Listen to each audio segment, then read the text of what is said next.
Salut, c'est Trado. Voilà ma vidéo de mise à jour pour l'indice parisien.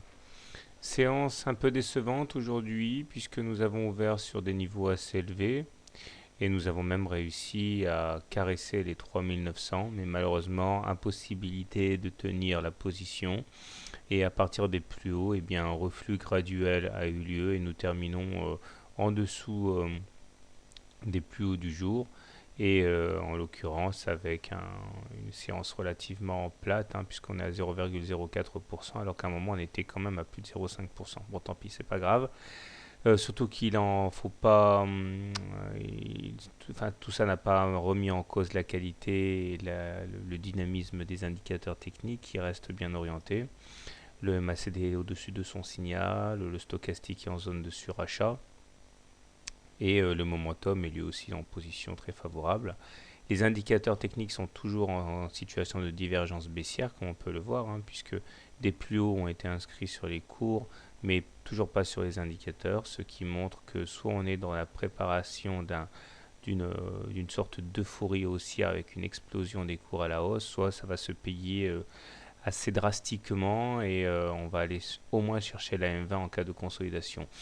Ma préférence, a priori, va à la première option et je pense que c'est cette option qui va l'emporter au regard des objectifs graphiques qui sont dans les tuyaux, en particulier le drapeau et le haut du canal rose, au même titre que la tasse avec Anse qu'on a déjà repéré à plusieurs reprises et qui devrait toutes faire pointer les cours vers au minimum les 3950 et voire les 4000.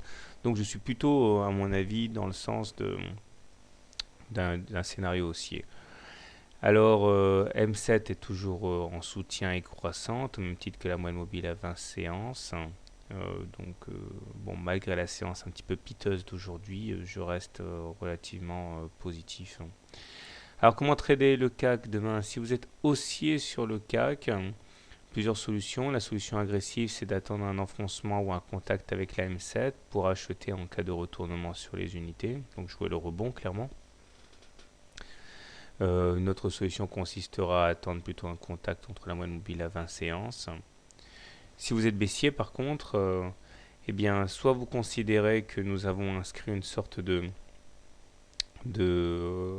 résistance intermédiaire, puisque aujourd'hui et vendredi, nous avons été deux fois confrontés au mur des 3900 sans véritablement réussir à s'imposer. Donc, soit vous considérez qu'en fait, nous avons ici une sorte de résistance. Il s'agira donc de shorter sur contact, stop loss en cas de clôture au-dessus.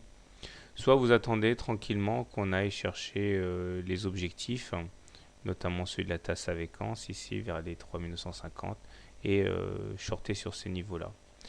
Voilà, personnellement, je demeure favorable plutôt aux achats des supports plutôt qu'à la vente des résistances. Donc clairement plutôt favorable à l'achat sur rebond. Voilà, bonne soirée, bon trade, à demain.